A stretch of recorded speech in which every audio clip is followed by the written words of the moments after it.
রমজানের পরের মাসটাই শাওয়াল মাস। ঈদের চাঁদ দেখা গেলে সেই চাঁদটা মূলত শাওয়াল মাসের চাঁদ। এই শাওয়াল মাসের করণীয় কি, আমল কি? উত্তর হলো যে শাওয়াল মাস এর দুইটা ফজিলত আছে। এক হলো এটা হজের মাস। আল্লাহ তাআলা বলেছেন আল হাজ্জু আশহুরুম মালুমাত, কয়েক মাস এটা হজের মাস হিসাবে বিবেচ্য। এর ভিতরে শুরু হয় শাওয়াল দিয়ে, শেষ হয় জিলহজ দিয়ে। এখন প্রশ্ন উঠতে পারে, হজের কার্যক্রম তো হয় জিলহজের 8 থেকে 13 তারিখ, তাহলে শাওয়াল মাস কিভাবে হজের মাস হয়? এর উত্তর হলো, কেউ যদি হজ স্টার্ট করতে চায় শাওয়াল মাসে সেই স্টার্ট করতে পারবে। অর্থাৎ হজের উদ্দেশ্যে এহরাম করে মক্কায় ঢুকে গেল, শাওয়ালে স্টার্ট হয়ে গেল, ওমরা করো, বাকি হজের অপেক্ষা করতেছে। এটা পার্ট অফ হজ। যখন কেউ তামাত্তুল হজ বা কেরান হজের নিয়ত করবে, সে শাওয়াল থেকে শুরু করতে পারে। তো সে অর্থে এটাকে হজের মাস বলা হয়েছে। দ্বিতীয়ত, শাওয়াল মাসে 6টা রোজার ফজিলত আছে আমরা জানি। নবী সাল্লাল্লাহু আলাইহি ওয়াসাল্লাম বলেছেন মান সামা রমাদান সুম্মা আতবাআহু সিত্তাম মিনাশ শাওয়াল কানা কাসিয়ামিদ দাহর। কেউ রমজান রোজা রাখার পরে শাওয়ালের 6টা রোজা রাখলে সারা বছর রোজা রাখার সওয়াব পাওয়া যাবে। অনেকে এটাকে ব্যাখ্যা করেন এইভাবে যে আল্লাহ তাআলা যে কোনো আমলের 10 গুণ বাড়িয়ে দেন, কোনো কোনো ক্ষেত্রে 700 গুণ আরো বেশি পরিমাণ দেন অনেকে। তো রোজা রাখার ক্ষেত্রে আমরা রমজানের রোজা রাখছি 30টা, আর শাওয়ালে যদি 6টা রাখি তাহলে হবে 36টা। এই 36কে যদি আপনি 10 দিয়ে গুণ দেন কত হবে? 360। এই জন্য হাদিসে বলা হয়েছে রমজানের 30 রোজার পরে বা পুরো মাসের রোজার পরে যদি কেউ 6টা রোজা প্লাস করে তাহলে সারা বছরে পেয়ে যাবে, অর্থাৎ তখন 10 দিয়ে গুণ হয়ে যাবে। তাহলে আমার 30কে 360-এ পরিণত করার জন্য আমার 6টা রোজা রাখতে হবে। Why not?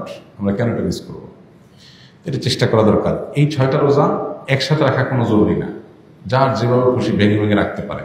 কারণ ছুটির দিন শনিবার শুক্রবার, তিনি এই দিন রাখলেন, কেউ অন্যদিন রাখলেন, আজকে 2টা রাখলেন, আবার 1 সপ্তাহ পরে 2টা রাখলেন, যেভাবে খুশি রাখতে পারেন। পুরো মাসের মধ্যে রাখতে হবে, এটা হলো মূল কথা। শাওয়ালের 6 রোজা নাকি কাজা রোজা, কোনটা আগে রাখতে হবে? কারণ যদি রমজানের রোজা কাজা হয়ে থাকে তাহলে সেক্ষেত্রে তিনি রমজানের কাজা রোজাগুলো আগে রেখে তারপরে শাওয়ালের 6 রোজা রাখলে বেশি ভালো। কারণ যে হাদিসে শাওয়ালের 6 রোজার ফজিলত রয়েছে সেখানে রমজানের রোজাগুলোর ব্যাপারে বলা হয়েছে। নবী সাল্লাল্লাহু আলাইহি ওয়াসাল্লাম বলেছেন মান সামা রমাদান সুম্মা আতবাআহু সিত্তাম মিন শাওয়াল, যে ব্যক্তি রমজানের রোজা রাখলো এরপরে শাওয়ালের 6 রোজা রাখলো। এই হাদিসে বোঝা যাচ্ছে রমজান রোজা রেখে তারপরে রাখতে বলা হয়েছে। এখন রমজান রোজা যদি আপনার গ্যাপ থাকে কয়েকটা, মিস থাকে কয়েকটা, এগুলো রেখে তারপর আপনি শাওয়ালের রোজা রাখলে এটা সবচেয়ে সেফ এবং সবচেয়ে ঝামেলামুক্ত। আর যদি বলেন যে না, আমার এত বেশি ভাঙতি রোজা হয়েছে বা যে কয়টা রোজা হয়েছে সেগুলো রেখে আবার শাওয়ালের 6 রোজা রাখা আমার জন্য টাফ হবে, তাহলে আপনি আগে শাওয়ালের 6 রোজা রাখলেও ইনশাআল্লাহ আশা করা যায় আপনার শাওয়ালের 6 রোজার ফজিলত আপনি পাবেন। এটা অধিকতর বিশুদ্ধ যে আপনি ফজিলত পাবেন, কিন্তু নিরাপদ এবং উত্তম হয় আগে ফরজগুলো রেখে তারপর শাওয়ালের 6 রোজা রাখা। ওযু করার সময় কি কি দোয়া পড়তে হয়? ওযুর শুরুতে বিসমিল্লাহ পড়তে হয়। বিসমিল্লাহ বলে আমরা ওযু শুরু করে দেব। আর ওযুর শেষ আমরা কালিমা শাহাদা পাঠ করব এবং আল্লাহুম্মা জাআলনি মিনাত তাওয়াবিন ওয়া জাআলনি মিনাল মুতাতাহহিরিন, আল্লাহ আমাকে তওবাকারীদের এবং পবিত্রতা অর্জনকারীদের কাতারে শামিল করেন। বাস এই দোয়া আর কালিমা শাহাদা পাঠ করা, আশহাদু আল্লা ইলাহা ইল্লাল্লাহ ওয়া আশহাদু আন্না মুহাম্মাদান আবদুহু ওয়া রাসূলুহু। এর বাইরে প্রত্যেক অঙ্গ ধোয়ার জন্য আলাদা আলাদা বিভিন্ন দোয়া, অনেক বই পুস্তক আছে, এগুলো সবই ভিত্তিহীন, এগুলোর কোনো ভিত্তি নেই।